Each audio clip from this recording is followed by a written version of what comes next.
Yo, welcome back to the house in Fata Morgana. Last time we continued the fourth story. We learned a couple things. We found out about the library with all the books that are being sent by his families, along with some food that is being sent to him every month.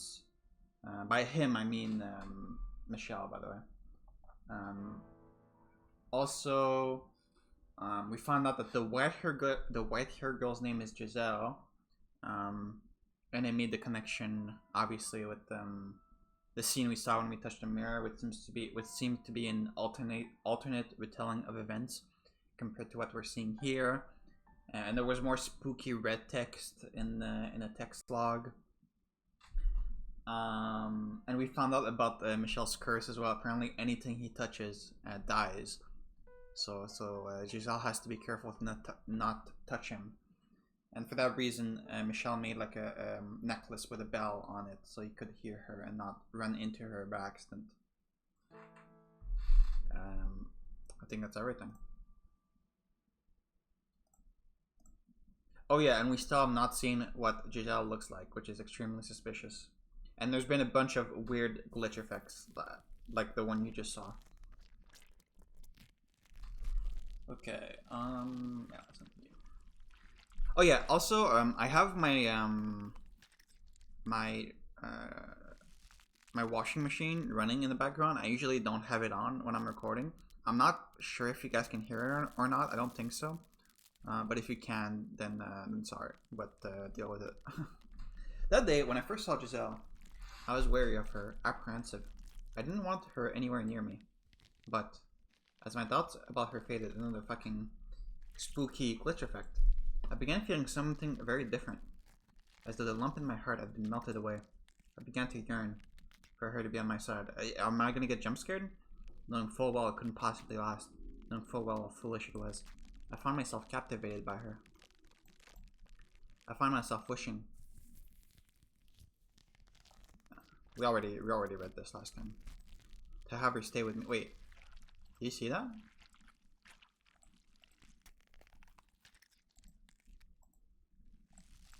I swear I saw a glitch effect when I went from the backlog to here. To have her stay with me. What is she doing? Yeah.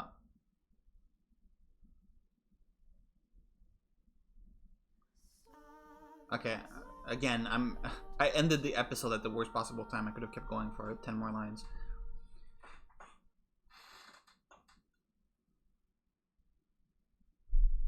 What the fuck was that about? What was that sound effect? It sounds like she was like butchering an animal I said last time.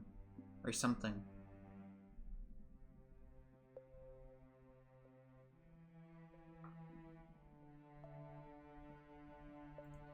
And that marked the true beginning of their quiet days together in the dark mansion. They acknowledged and accepted each other's presence, no longer isolating themselves, but actively, regularly conversing. As mundane as it might seem, it was something they had been unable to attain until then. Nevertheless, they were still somewhat fumbling around in the dark with one another, drawing closer and pushing away again. That's a good line.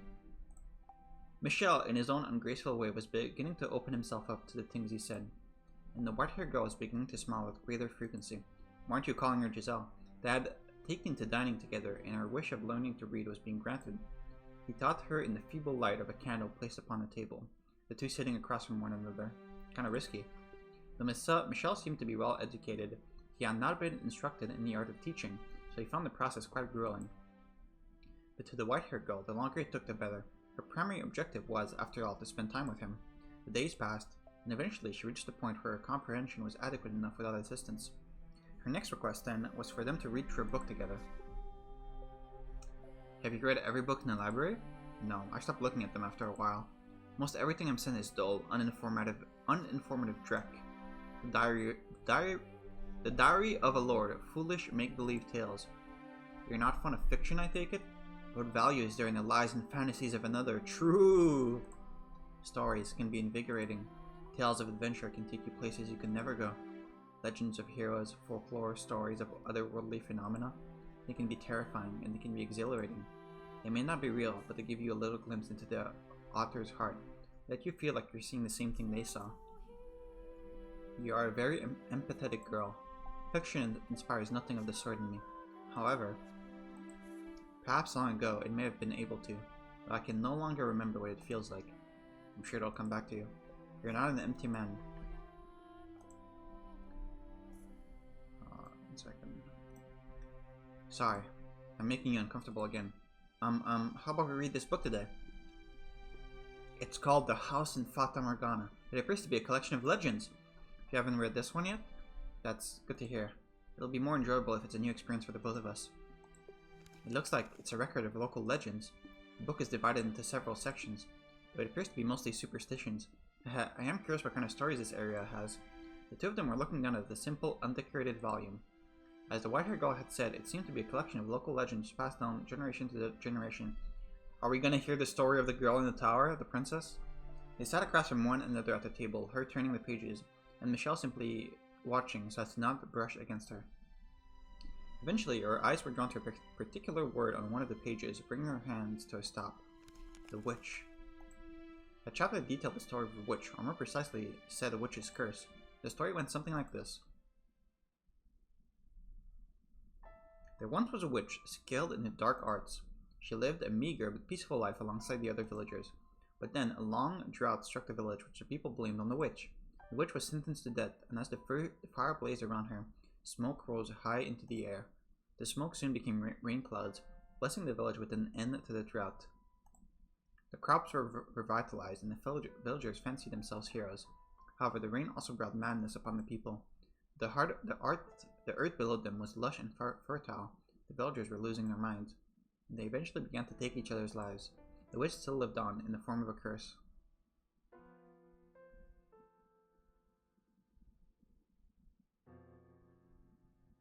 Okay.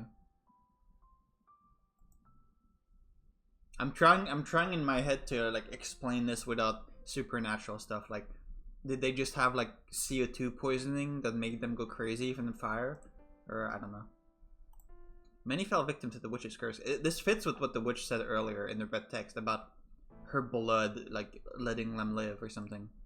Many fell victim to the witch's curse. Though it did not only take, it also fulfilled people's desires. The villagers had gone mad, but their wish for freedom from the drought had been granted. Thus, the legend has been passed down as follows. The witch will grant you a wish in exchange for a great sacrifice. As smoke in the sky, she watches down upon us from above. To reach the witch, climb from the heavens. But know that road is a road to destruction.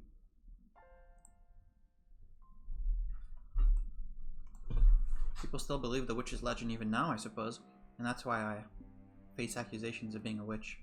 This is not an area very welcoming to outsiders, especially one who stands out as much as you. What brought you to this region in the first place? Mine is a story I'm sure you've heard before. I was cast out of my house. I come from a very poor family, who could barely even afford to keep everyone fed. Being as weak as I am, it was only natural that I would be the first to go. I see. What I don't understand, though, is why the witch is said to grant people's wishes. That is to say, she had a reason enough to hold a grudge, but not to give people things they ask for. All we have to go on is a few pages. There's no saying what might have been changed or added over time, and it's almost certain the entire legend isn't written here. That said, if we are to accept everything as written, you can infer what the witch's reason might have been. And that is, if you truly want it that much, you can have it, but I'll make certain your suffering outweighs it. Despair that comes after a moment of happiness is far more agonizing than despair alone. I presume that is why the witch decided to grant people's wishes. That is one way to look at it. May I ask you something? Go on. When I first arrived here, you told me that the cursed witch used to live in this mansion.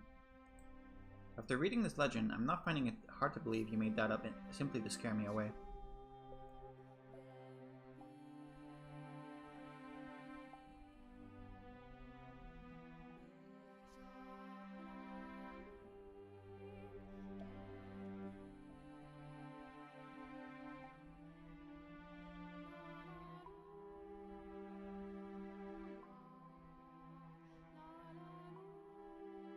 I was trying to see if there was like some kind of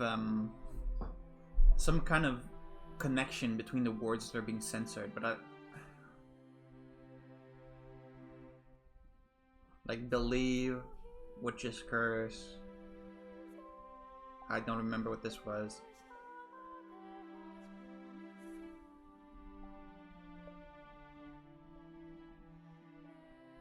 You village story heard.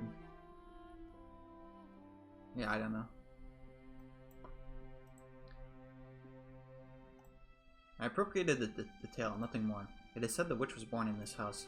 But quite the place my family found for me. But it was a clever decision putting me here, I think. Not many people are likely to come near our house with such a pedigree. But no, never mind. That makes sense. I suspect I know what she was going to say then. If the witch is said to grant wishes, then wouldn't that also attract people who so desperately want something? They do not care what price they must pay? And perhaps she was correct. Perhaps there had been those who had come to the mansion chasing after the legend. And perhaps that account of Michael touched them and lost their lives.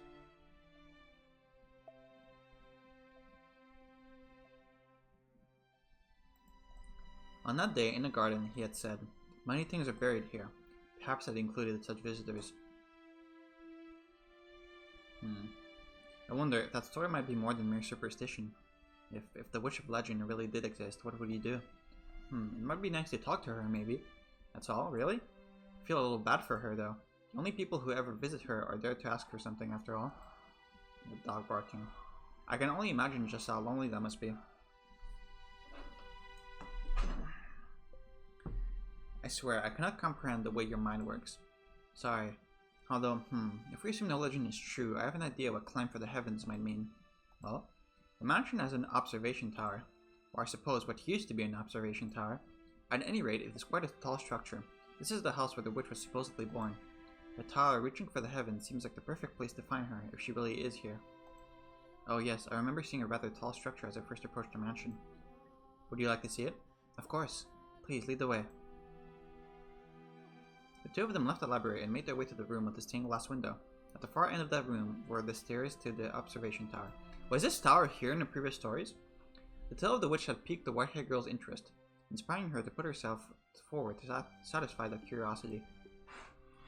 She had, after all, been accused of being a witch herself, so she undoubtedly felt an affinity to the legend. What a sweet girl she was.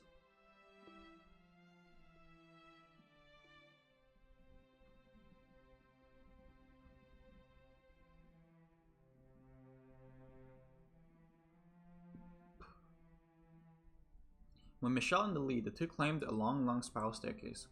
There were many more stairs than the white-haired girl had anticipated, and she soon found herself short of breath. Rectangular windows were carved out of the stone in regular intervals. Peering through one of them, she could see a village in the distance. A pleasantly cool, high-altitude breeze brushed across her face. After much climbing, they finally arrived at the top, where a door made of partially rotted wood stood. That's where we entered from. Michael pulled open the door, revealing a small room with no windows or doors in sight. This is the tower that in the first story the white-haired girl told the story that her dad told her about the princess locked up in the tower. This is the same background that was used, and it fits too with her being locked up in the tower with the one window. This is the top of the tower. Despite it being called an observation tower, you could hardly observe anything from there. Her face contorted in confusion, the white-haired girl threw her gaze about the room. Glancing up, she saw only a darkened ceiling, and slightly below it, a single small window through which shone a little ray of light. The beam cleaved through the darkness like the sharpened blade of a beautiful sword. The darkness draped over the rest of the room only served to make more impressive that solitary ray of light. It had a magical fairy tale quality to it. As if being pulled in by it, she drew towards the light. I suspect that there was once a large window in this room. If you look closely, you can see seams in the stone of the wall. The color of the stone differs slightly on either side of the seams. I presume something caused them to seal off the window after it was built. But I don't know what that something might be. It's the witch! Oh!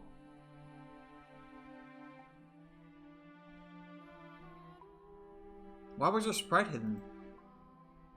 Was it just because the mansion didn't have any light, so her sprite was hidden to recreate what Michelle saw? Really? When Michelle's eyes fell upon the white-haired girl wrapped in that beam of light, he sputtered to a stop. The man who never flinched at anything, who had long since distanced himself from such stirrings of the heart, was utterly bewitched. He had never seen her illuminated so vividly before, and he was having a great deal of trouble finding the words to describe her striking beauty. For someone who had been chased out of her home and accused of being a witch, the white-haired girl looked less like a practitioner of the dark arts, and more like one of the hosts of heaven. Michel undoubtedly felt the same way, for his gaze was affixed firmly upon her. Dazzling, isn't it? Like a staircase leading to heaven. That's a good line. Yes, perhaps so. Is something the matter? No, I'm fine. You know, it feels like there's something odd in the air here. It feels like someone actually might be listening. Uh-oh. Caught. If the witch were to speak to you, what would you say to her? I would ask her to tell me her true feelings, to tell me what kind of person she was, and what kind of pain she had to endure.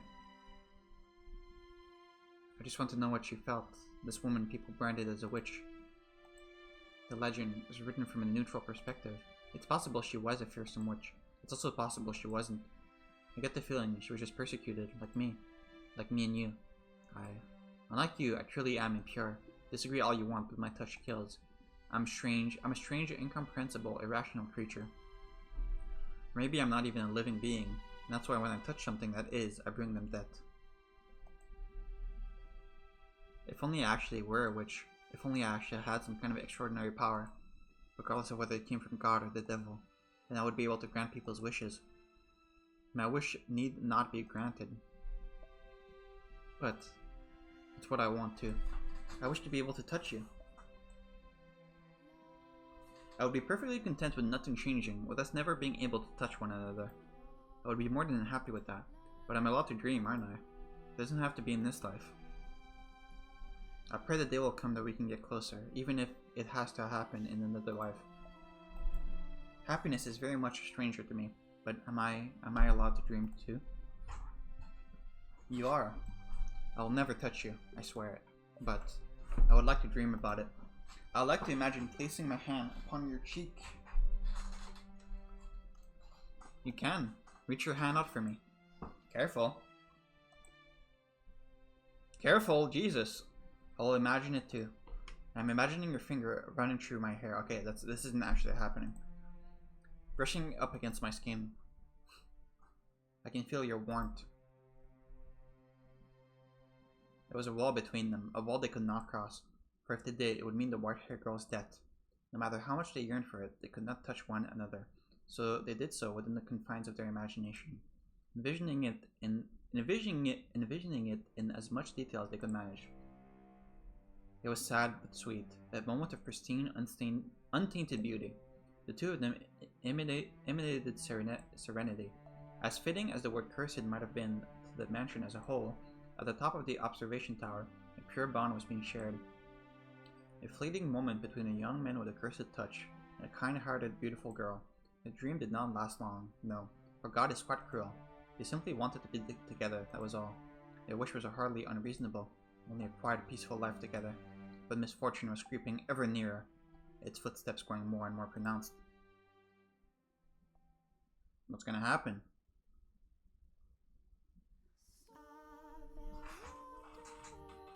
Are the fucking people chasing the white-haired girl gonna find her?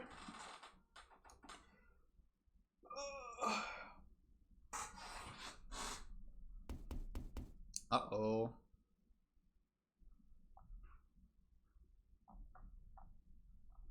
Everything is censored here.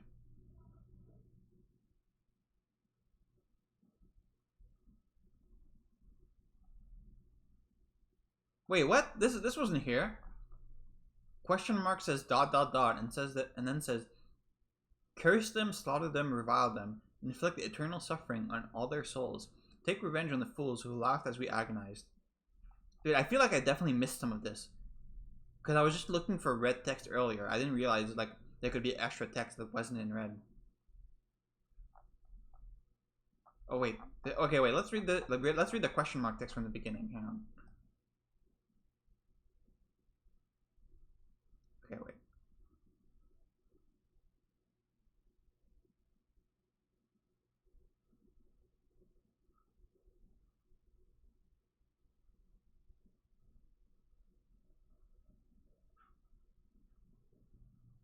Okay, from here. Okay, from here. As a bit of an aside, I'd like to share with you a little fact of life, my dear. Humans have a far greater capability to hurt, betray, and forsake others than they do to love, trust, and protect them. And that's precisely what the majority of people do. Yes, I believe you know good and well that no matter how much you may trust someone, they're still going to abandon you in the end. My dear friend, the two of us have much more in common with each other than anyone else. We both suffered at others' hands, and we both deserve to have our vengeance. Go on, what's the matter? Make this still into your reality. Surrender yourself in this moment to this beautiful story, and remain here in the mansion with Giselle, watching this moment, this dream. Who are you? Well, that's a surprise. You actually have a conscious mind? And are you aware of who you are? Haha, you know nothing. Who are you? Someone you once spent a great deal of time with. I must say, I'm impressed you made it back here, my dear. Your soul was ground into dust.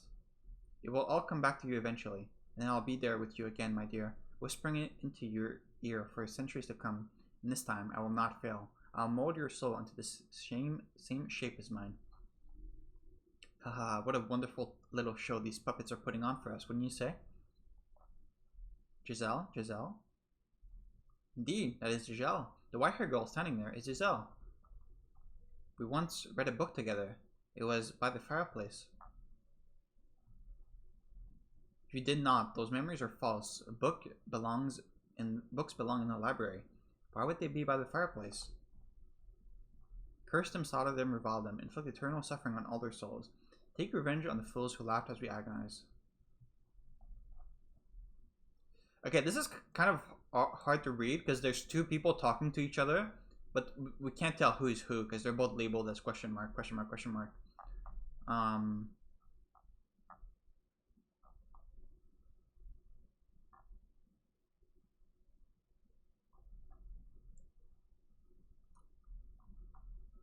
But from what I can gather, this is the witch Morgana, or someone claiming to be Morgana, who wants us to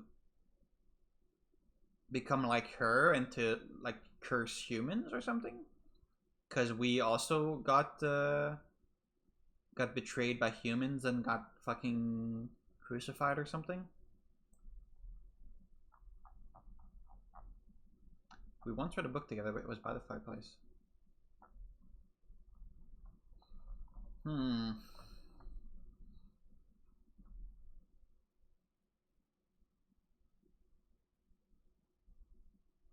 My assumption for a while has been that we are, and when I say we, I mean the person like in the mansion with the maid who's seeing all these stories, that we are the white-haired girl.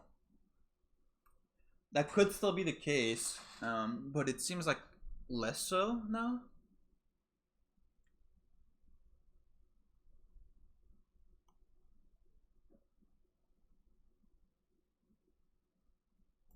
The two of us have much more in common with each other than anyone else.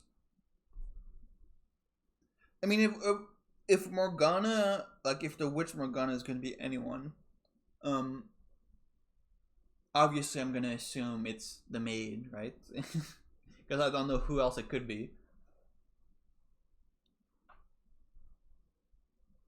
And it makes sense with her talking about like rewriting the story and like telling a nicer story than what really happened.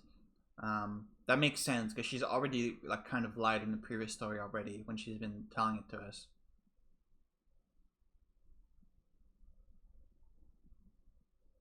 So I guess I'm not sure that we're the white-haired girl, but it seems pretty certain that Morgana is the maid. Yeah. It's something like that. Let's keep reading. Is someone at the door? The flow of time was hazy within the mansion's walls. They had little way of telling whether it was night or day, preventing them from knowing exactly how much time had passed. The white-haired girl had made a habit of climbing the observation tower every so often to see whether the sun was up, which allowed her to approximate the time of day. Consequently, when she heard the knock on the door, she was not aware just how deep the night was outside. That forest and beast alike lay quietly at rest. Alright, the stores in the cellar are almost exhausted. It must be this month's delivery. Not thinking it was worth bothering Michael over, she made her way out of her chamber and headed for the entrance. There had only been a single knock, leading her to conclude that, as before, the servant had simply left the box outside the door. So without a second thought, she opened the door, and there she saw a strange, vagrant man standing in the moonlight. His clothes were tattered, his bearded face bony and emaciated. She gasped, shrinking back several paces. The heavy door began to swing shut, but the man forced it open, glaring down at her with unfocused eyes and mumbling, "Are you the witch shall grant people's wishes?" It was in that moment that the white-haired girl realized she had been careless. The man had sought out the mansion because he believed the legend of the witch, and he did not seem particularly right of mind either. Perhaps the result of wandering through the forest for several days, or perhaps it was because he was so beaten down that he thought to ask for a witch's help. In a word, he seemed mad. No, there's no witch here." "Sure there is, don't you lie to me. I can hear the witch's voice. She led me to this house." I promise you there isn't. Now please be on your way." "Have you any idea how long it took to find this place? How many days I've gone without food or water? And you're telling me to get lost?" "I don't know what you want from me. I'm happy to give you a little food, so please." "Is there really no witch?" "There's no witch here. It's nothing but a legend. If she does exist, she doesn't live here." "I see. And that means you're just an ordinary person." "Just a person. Just a girl. So there ain't a thing you can do." "No, get away from me. What are you doing? Why waste time waiting for ye to get me a little grub when I can just take it all? I'm starving here. I'm so hungry I could eat human."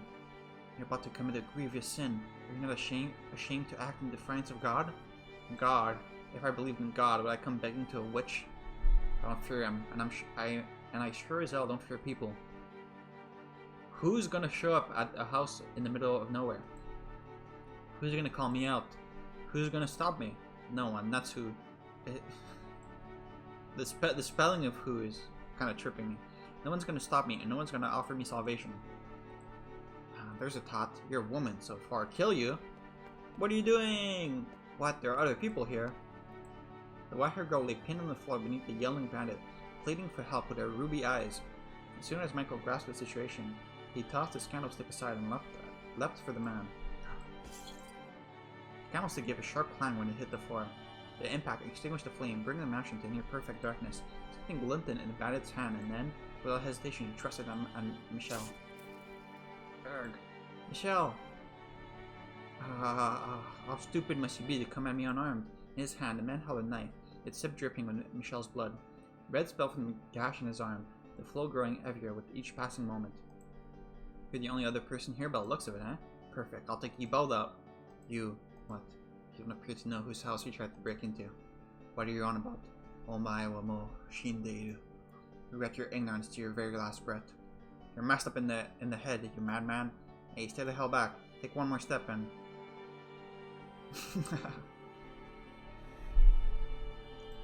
"I inherited the witch's curse." Let go!" Michelle clutched the man's face in one hand. The man made his knife to strike back, but... What's happening?" The strength drained from his fingers, the knife falling to the floor.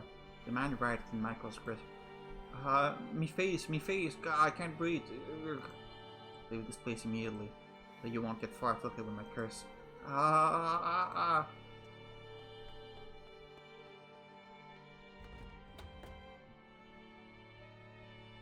Helpless to fight back, nay, helpless to even consider fighting back, the bandit fled from the mansion in terror. In his wake, only the white-haired girl and the bleeding Michelle remained. I just saw a man's life drained from him, his face withering away, so completely dry. I didn't doubt him, but dear God, that was quite disturbing for you, I'm sure." "I don't believe you. You hired this man to come here and do this whole thing with some very elaborate makeup to convince me that you really are cursed? I don't believe you." "No, not at all. It's my fault anyway, if I hadn't been so careless." "Oh, your arm. We need to get that wrapped up." "Please do not touch me. You mustn't touch me. The wound is hardly fatal." "It's all my fault. I'm so sorry." "No, a degree of the blame falls on me for saying nothing. Next time someone comes to the door, let me know. I'm sorry." "Please, you don't need to apologize. I am, well, yes. For once, I'm actually proud of myself. Proud that I could use this terrible ability of mine to do something more than just take life. To protect someone I care about. So like I said, please don't apologize." "Alright, thank you. Did his blood fall on her and she was gonna die or something?" "Michelle, I'm glad you're here. I care about you too." "Thank you."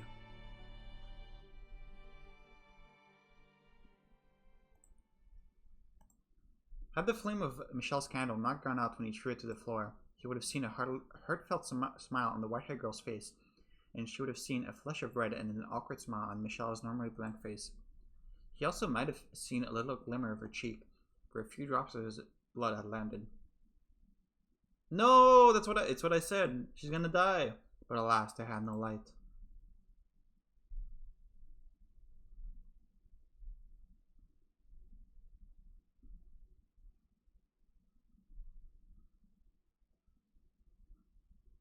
Oh wait, the text box background is different.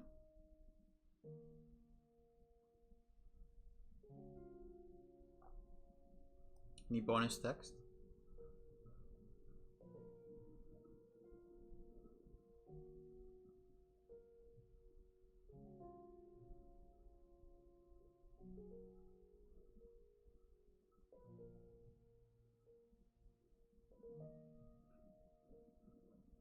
It seemed like nothing was changed in that scene.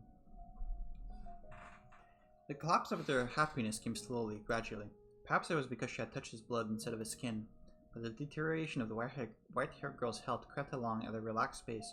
The life was not sucked out of her in the blink of an eye, as it had been from the bandit. She merely grew progressively less and less healthy.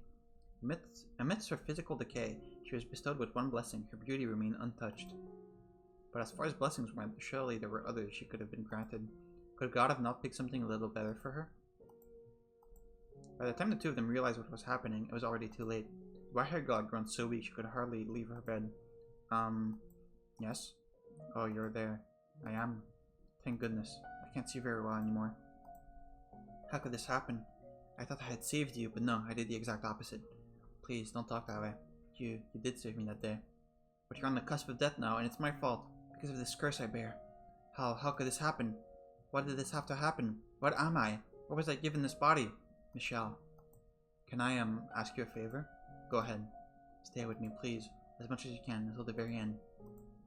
I was going to do as much anyway. I mean, you can touch each other now, because you're already gonna die, so... Thank you. I'm happy, Michelle. Happier than I have ever been. And I mean that. You didn't just save my life. You saved me. I've been saved. But only me. It's very interesting that we still don't see the white-haired girl, even though we saw her in that CG. We still don't see her sprite. Very, very interesting. I wonder how he'll handle things when I'm gone. If only I hadn't opened the door that day, I wouldn't be leaving him all alone, and we could be happy together for even longer. Yes? Would you please hold my hand? I think it's probably safe now. I will not. I cannot touch you. If I do, I may take what remains of your life. Take your beauty away and force you to die hideous. Yeah, that's the important thing right now. I cannot touch you.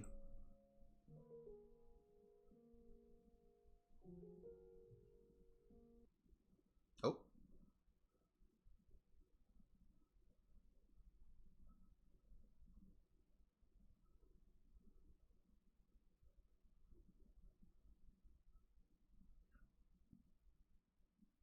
Why was the background for the text box different for only that one small scene? Okay, hang on, there's some extra stuff here.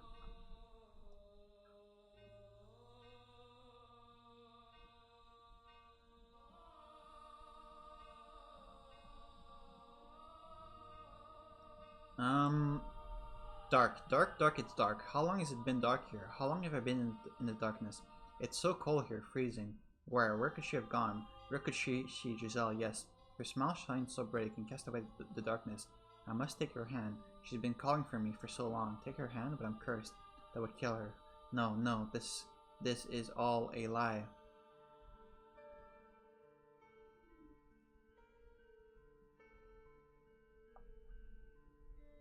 Found here it her.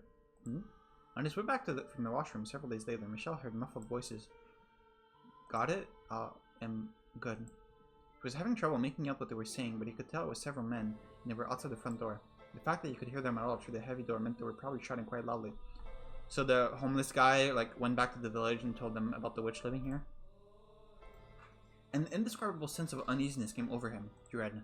He drew nearer to the door and focused on the voices on the other side. They grew clearer, enough for him to make out what the men were saying. Everything's in place. We're ready to kill this witch now. This is definitely the place. That half-dead bandit said that she was in this mansion. Listen well, no matter what we find in there, we kill it. It could be a child for all I care, it doesn't change anything. Kill the witch. Kill the witch! Kill the witch! Kill the witch! What he heard beyond the door was a group of men shouting for the death of the witch. In that moment, Michel regretted his decision to let the bandit go free. Yeah, that was pretty stupid. And not watch over him until the moment of his demise. He must have made his way down to the village in search of help, where he revealed what he had found at the mansion. Damn it. But it was too late. Regret would solve nothing. He could neither stop the villagers from raiding the house, nor could he stop the white-haired girl from dying to the effects of his curse. He was helpless to do anything. The gears of his fate had locked him onto a path of tragedy, and were turning mercilessly onward. The men had begun trying to break down the door with what sounded like a battering ram. While the first strike was not enough to breach the barrier, it was still quite powerful, but certainly would not hold for long. Michel's mind raced. Was there anything he could do about this predicament? How could he escape from the corner he had been backed into? Despite his possessing human power, he would be powerless against inhuman power. He would be powerless against a full mob of adult men.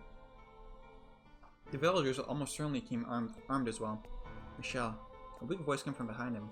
Aghast, he spun around to find the white-haired girl stumbling towards him. She breathed heavily, leaning against columns for support. What are you doing out here? You only worsen your condition by exerting yourself. I had a sinking feeling, and I heard noises on my way here. It seems that I have brought all my misfortune upon you. Don't say that. If I hadn't come here, this never would have happened. You never would have been in any danger. Please, Michel, hand me over to the man outside. Absolutely not. I will do no such thing. You're here for the witch, aren't they? I'm guessing they're the same people who were chasing me before. The village had a poor harvest this year, I hear. Like the village in the legend. And they believe it's the witch's curse. But you're not a witch! You need someone to fill the role, though. So please, hand me over, and then escape on your own. I could never. Please, Michel. I'm the one who's cursed, not you. And you want me to hand you over? What would I have left then? Nothing. Not a thing. Would have nothing. After so long, I finally found someone who isn't afraid of me, who won't run. I have no interest in a world that would take you away from me, make me live alone once more. To hell with such a world. Michel. Would you be willing to die with me? If that's what you wish, then stay with me until the very end.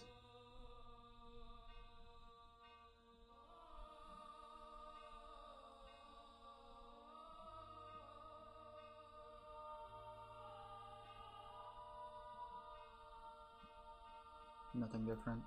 I probably wanted to hear that just as much as him. No, not probably, I did. I wanted to have someone on my side as much as him. It's so lonely not having anyone. To live alone, to die alone, to not have anyone watching over you. For no one to even know you're dead. I simply wanted someone to tell me they're here for me. To be there, to hold my hand. How wonderful that would be. The sense of utter relief it would bring would be enough to cast away all the pain, to allow me to accept all our suffering. So please, tell me you'll.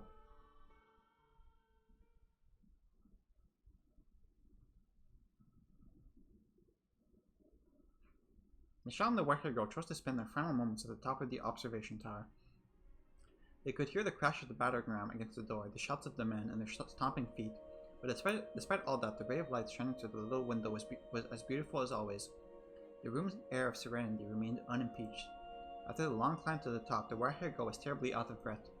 Michel considered several times offering her his hand, but the possibility of doing so might rob her of her last scraps of life stayed his hand. Sounds like they broke down the door. I'm glad we made it up here when we did. I'm so sorry for asking this of you. Don't be. I would have chosen here for my final moments as well. This is the one place in this mansion with any sunlight. The one place I can get a good look at you. Thank you.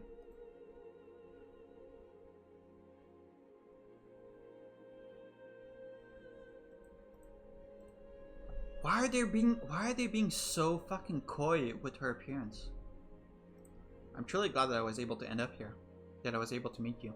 And more than anything, that you said you cared about me. Have I managed to become an essential part of your life? Do you even need to ask? I wouldn't be here otherwise. I feel the same way as you, I'm sure of it. The two of us are more similar than you probably care to admit. Can I ask you one more thing? Go on. Would you embrace me? If this is to be the end, if this is to be my last chance, and I don't want it to end without having been able to touch you.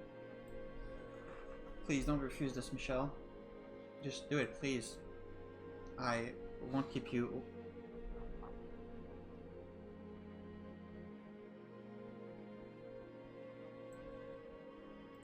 I won't keep you waiting long. Thank you. The truth is, I always wanted this. I dreamed of being able to hold you. I dreamed of it too. Thank you. I'm so very...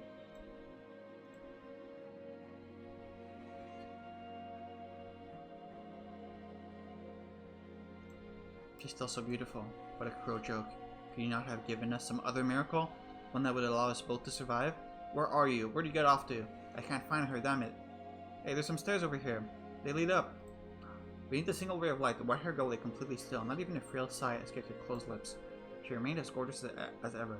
It was as though she had simply fallen asleep in the sunlight. Looking down upon her, Michelle determined to do one thing. He will not allow anyone to sully this sight. He gave a fleeting glance back at her pristine corpse, then opened the door and stepped through it alone. He would protect that room where she lay. Hey, there's someone up here. So this is where you've been hiding, you infernal witch. Wait, that's not the girl. The raucous sound of their footsteps rang out from below. Shortly thereafter, the men themselves came into view.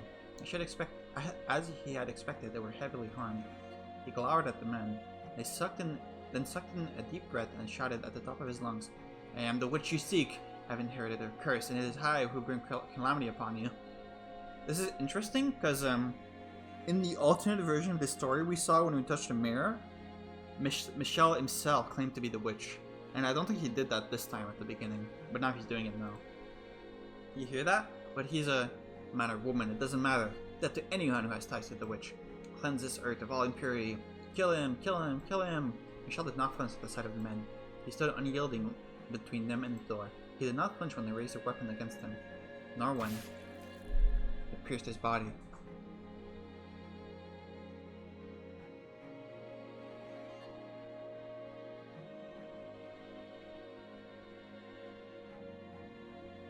Okay, that is definitely white hair, by the way. Die, and take your curse with you. I have no need for this life any longer. It's all yours. I am cursed to kill even that which I wish to protect. But, at the very least, I can protect one thing before my life is done. Not even one of you will leave this place. Wither and die by my curse. The blood spilling from his cured body flowed down the stairs, down and down like a little river, soaking the feet of every single man who had stormed the mansion. They were all bare feet. This was the last thing he saw before the final grains of life slipped between his fingers, which brought a faint smile to his lips. Okay, now can I know what really happened?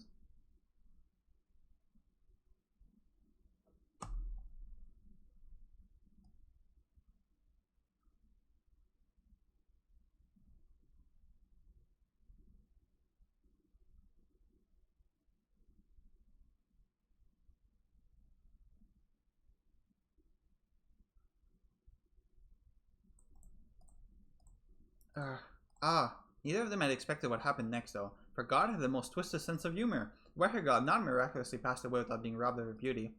Why am I still alive? Should I rather not pass away at all? Quite cruel of him, was it not? Michelle? Where have you gone, Michelle? Michelle? It is Romeo and Juliet. I smell blood.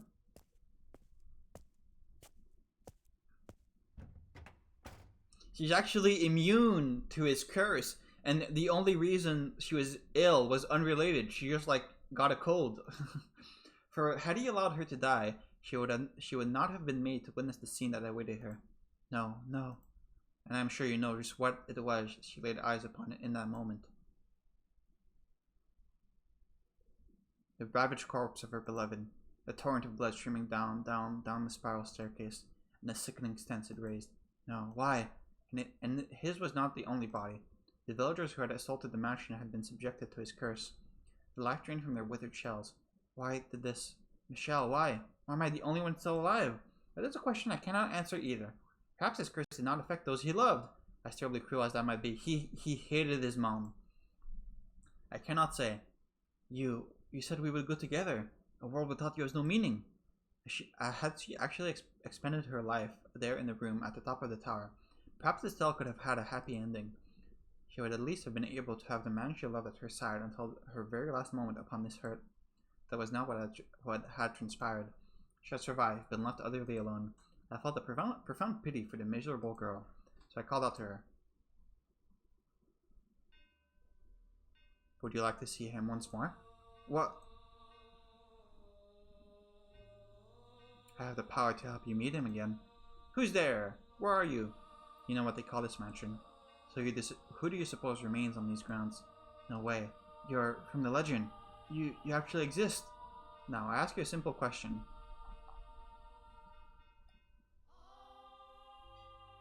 Seems like we've kind of stopped with the extra text in the log.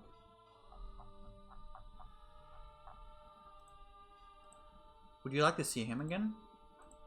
The witch grants people's wishes, but at a price. I said I wouldn't ask for assistance if I met her. But that's all changed, now that I've lost him. If it's truly possible, then yes, I want to see him. Bring him back to life. Regrettably, I cannot directly meddle with the forces of life and death. However, I can guarantee you this. Your reconstruction. That's why she's in every timeline, or in every story. Reconstruction? Correct. To ensure that you remain as yourself in future lives, and are not reborn as someone else, your body and mind shall be reconstructed. As shall his. If you sincerely wish to reunite with one another, if you genuinely need each other in your lives, you will eventually meet again. All I can promise you is eternal reconstruction. What you make of it is up to you. Who was he in all the stories?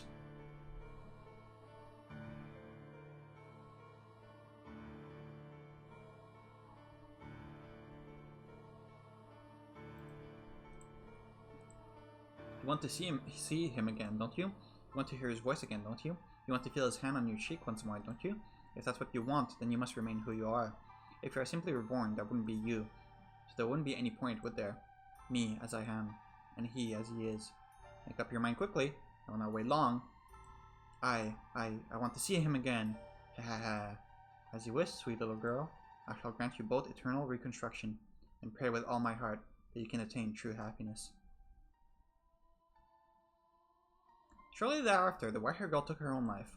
She decided she had nothing to gain by remaining in the present time, and that in order to reunite with Michelle, she needed to make her way to her next life, and thus the mansion was left bereft of her master, to travel slowly through the ages until someone came along to give it life once more. Okay, that's it for that story. Okay, now can you tell me what really happened, please?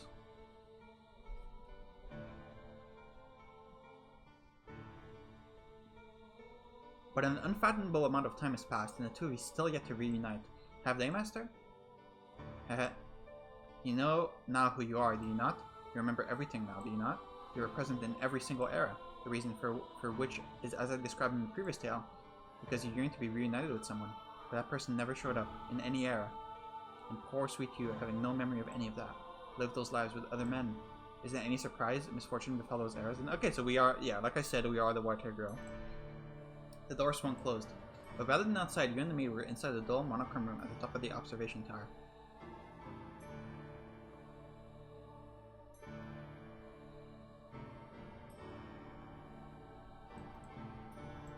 The awe-inspiring ray of light shone not through the lone window high upon the stone wall. Wrapped in the curious, impenetrable darkness, you both stood alone in the room. The maid wore a gentle but brittlely cold smile as she looked straight at you. It is not your fault misfortune befell you. The only force to blame for that is fate. You are always so kind, so pure of heart. You had boundless trust for others and the goodness of people. You are the very image of all that is right. There is no greater misfortune than someone as pure and as beautiful as you, being mercilessly thrown into the grinding gears of tragedy again and again. I still pity you for everything you had to go through. You poor, poor soul. You must be utterly exhausted, constantly betrayed, the man you were waiting for never appearing. After so long, your spirit worn down to the bone, you lost any and all awareness of who you even were. Who were you hoping to find wandering into this illusory mansion cut off from the real world? You and I are the only ones here. The man you seek is nowhere to be found. Have you still not figured it out? Then allow me to tell you everything. I am the cursed witch, Morgana, who wants this mansion. Yeah, I knew that. And you are the tragic plaything of fate, the white-haired girl named Giselle. Okay, but Giselle is not my real name, right? Oh my god, oh my god. Did it have... Were there 8 X's because there was a dot at the end? Like, Giselle period? Was that what the 8X was? Did I get trolled? Oh my god. That could be it. I would need to go back and check if there was a period after the X's. And if it was at the end of a sentence. Because I think it was at the end of a sentence. I might have gotten trolled. I might have gotten a little trolled. Did my calling you master confuse you? If so, then I apologize. My habit of calling the master, or mistress of the house master, is quite deeply ingrained. And yes, that means precisely what you think it does. That I have accepted you as my new master. That I wish for you to remain here. To stay with me. So let us put an end to this journey. Do not worry, there is nothing to fear. We are simply going to step outside the river of time. Nothing unpleasant will ever happen to you again. I will be here with you for all eternity, and I will give you my utmost care. You will not have to wait for anyone. Forget about him, the man you once sought, and I am sure you shall find happiness. Please, do it for me. I have been waiting for you for so very long. I have wanted nothing more than to see you again, but you were continually stolen away from me, despite my sincerest desire to spend my days with you. What's going on? Which is why I wanted you to recall everything. For surely you would not willingly repeat the same fate, if you knew of all the pain it has caused you to suffer thus far. Spend eternity with me, in the gentle embrace of darkness. The maid extended her hand for you. Her fingers brushing up against yours were as cold as ever, but her breath tickled your skin pleasantly, and her sweet word rang in your ears, filling you with warmth. You thought back on your time with her in the mansion. She had indeed always treated you with great compassion, and nothing she had said seemed to be a lie. She completely lied about this story, it is very clear. And so you pondered, what were you to do? Ooh. Okay, this choice seems like it matters. I feel like accepting her proposition probably leads to a bad ending, so I think I just want to do that first, right? Yeah, sure. Let's do the Yuri ending. She was absolutely right. You had seen an excess of tragedy. You had borne witness to far too much pain, and your spirit was deeply wounded by it. You could not possibly endure any further tragedy. And so, if she was offering you relief from all that, perhaps you should accept it. She had guided you this far, never letting go of your hand, and it was her presence that had allowed you to bear the bleak, disheartening, and wretched tales you saw. Do you really need anything other than her? If she said she wanted to be with you, then surely you were allowed to want the same. Grasp my hand, master. Come, hold it tight. You gently wrap your fingers around the maid's cold hands. Never again to let go. Never again to remember. Never again to look back upon the past you might have had. The rare treasured days of happiness, or the bitter days filled with nothing but pain, or the person you were supposed to find. But you were fine with that. There was no one to criticize you for averting your eyes from your pain and seizing the opportunity for happiness lying before you. You made the correct choice.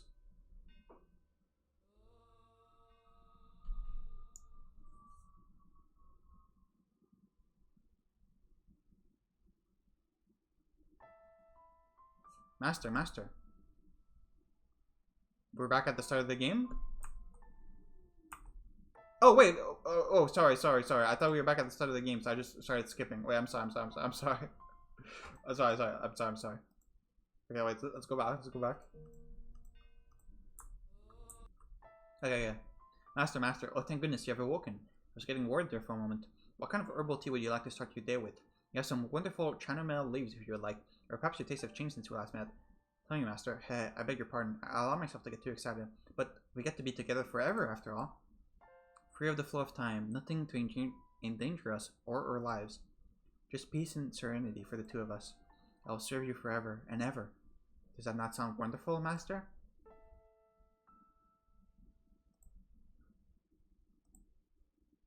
Ending 1, Prisoner of Illusion. Okay.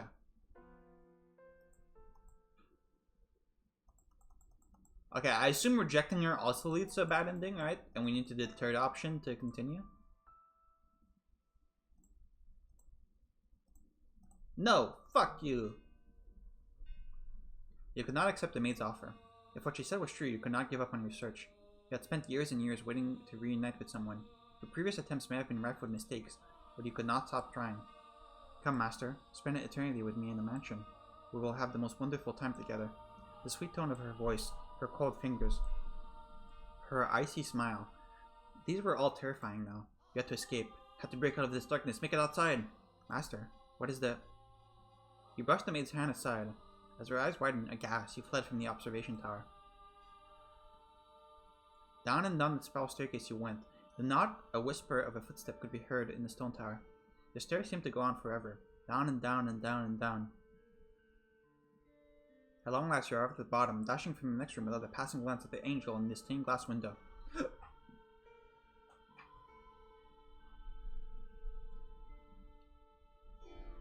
The maid had shown you around the mansion, so you knew its layout. Or perhaps you were familiar with it even before arriving here. A large door came into view. The exit was up ahead. Master. But in the next moment, her voice seized you from behind. You turned back, and there stood the maid, wearing the same smile. Where do you think you're going, master? I told you, you mustn't let go of my hand. The mansion is quite large. You could get lost if you go walking around unaccompanied? Unaccompanied. Now, come, let us head back. And please, not let go of my hand.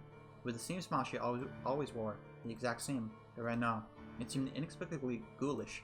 The chill that ran down your spine was not from the lack of heat, but utter terror. Come, let us head somewhere else. We have to get out of here. Oh, I know. We can put some more kindling in the fireplace and start a fire. The sweet firelight and gentle warmth will have you feeling wonderful in no time. You have to get out of here. You must be quite disoriented. The impact of regaining your memories has you terrified. Am I correct? You have to get away. You have to escape. You have to get out of here. Do not worry. I will always take care of you. Keep you safe from anything that scares you. I'll be here with you forever. You clouded at the door. It was not barred, so it's sure to open. Nevertheless, it remained firmly in place. No, you mustn't play around with that. Danger lurks around every corner outside. Fog blocking your sight, sinkholes in the road, a thick forest all around, beasts creeping about in the night. How could I possibly allow weak little you to go out into that? Now come back to my side, please. You have no need to be here. The maid drew towards you. She reached out her hand. Her whole body seemed to be trying to encase you in ice. She wanted to keep you chained down here in the darkness. Do not worry, there's nothing to be afraid of. You have to get out of this place. You have to break free from this house of darkness, from this doting maid, and from the maelstrom of tragedy. You have to remain firm, unyielding in that desire. The desire to go outside. Your wish to be set free. You could not compromise or relent. Your thirst for escape had to be stronger than the maid's intent to keep you here, if it was. The door would surely open. Master! You dashed out into the light.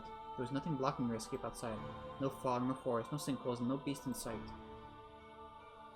The light was so bright it almost hurt your eyes. It was a world exactly opposite the darkness within the house. Master, please wait, you mustn't go out there. Come back, quickly! You could hear the maid's voice, but you kept running through the light as far as you could go. Wherever you arrived, you were sure that was where you were meant to be. Once, though, just once, you looked back over your shoulder. It was blurry in the bright light, but you could see the mansion now. It wavered like a mirage, as though it could disappear at any second. The maid standing in the open door. She was desperately reaching her hands out for you, but you were far out of reach. It seemed she could not leave the house. Perhaps you felt a pang of pity for her, but you were not sure. And when you could no longer hear the maid shouting for you, your consciousness snapped off. You fell not into darkness, but light. What?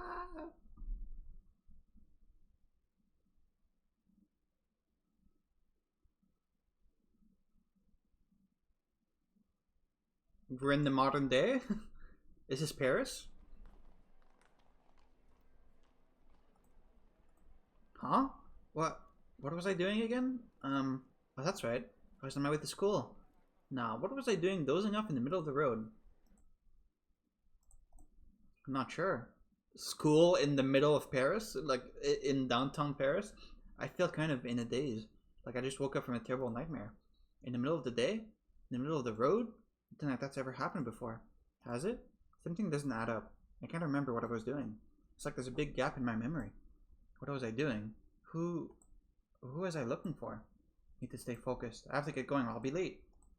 I know this place all too well. It's the same route I take to school every day. Right by the Eiffel Tower, I don't know how to say this in English. Right next to Tour Eiffel. You just walk under the Eiffel Tower every morning to go to school. There's a vendor along the way that always waves good morning to me. Always? The same route. I know this place? Yes, I know this place. I see it every day. Every day. Nothing changes. It's always the same. My perfectly normal, ordinary, everyday life. It's just like her next reincarnation? Okay, this is very modern. Wait, is this... This looks like... Quebec. This looks very, like, identical to the... Like, this icon, the number, the street light. This is, like, identical to what you would see in Quebec. Maybe French just has the same street lights, but this looks identical. Hmm? Ah, a gentle breeze brushes against my cheeks. My hair flutters as my gaze slides upward. I'm looking at a tall, handsome man with long hair and a somewhat despondent demeanor. I think I know this man. As soon as I see him, I feel like someone stuck their hand in my chest and is squeezing my heart. It's hard to breathe, and the overwhelming sense of familiarity has me on the verge of tears. Elation gulps through all of my extremities. Oh, I know. This is the person I've been searching for. Excuse me. Excuse me. I have to get him to turn back. I have to look him in the eyes.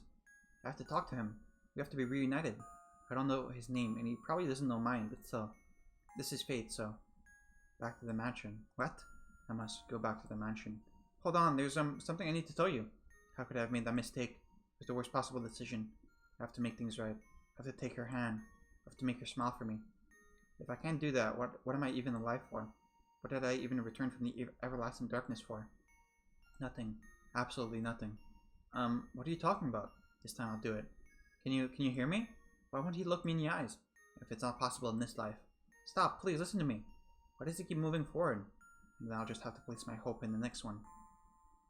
Wait, red light! I beg your forgiveness. I made the worst possible decision. I will not make the same mistake twice. No matter what form you may assume, I will not err again. I promise I shall come back for you. Giselle! Hey, someone call an ambulance! Someone's been hit by a car. What? Ending 2, coming for you. Okay, I don't... It seems like they just got reincarnated again, but he couldn't see her for some reason. I don't know, very, very strange.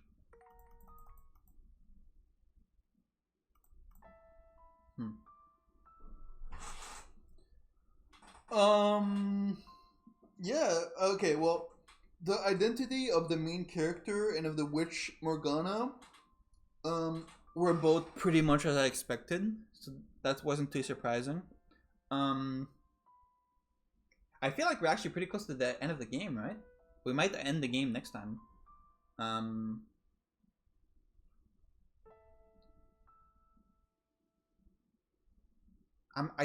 not sure I exactly understand what's happening though.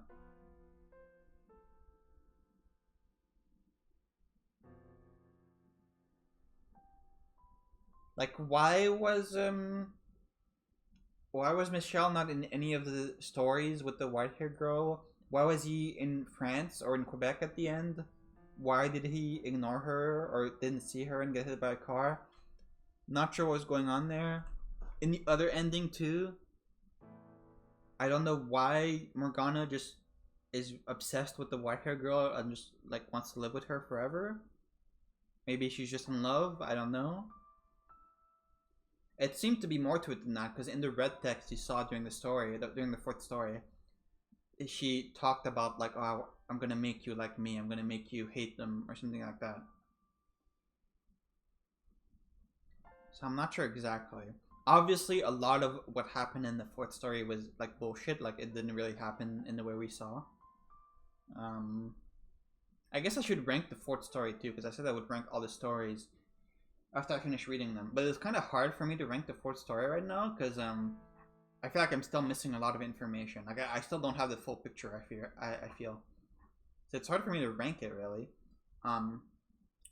Right now I would probably put it like below the second story, but above the first one.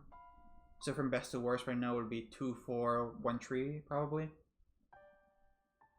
But I'm missing context. The story might get better or it might get worse as I understand more like what was really going on.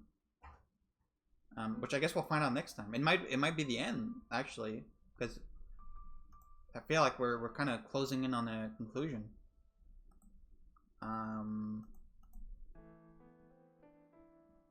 Hopefully we get some answers next time. Yeah, I'm really curious to see what's gonna happen. But yeah, see you next time for whatever is going to happen. I have no idea what it's gonna be, but see you next time for whatever it is.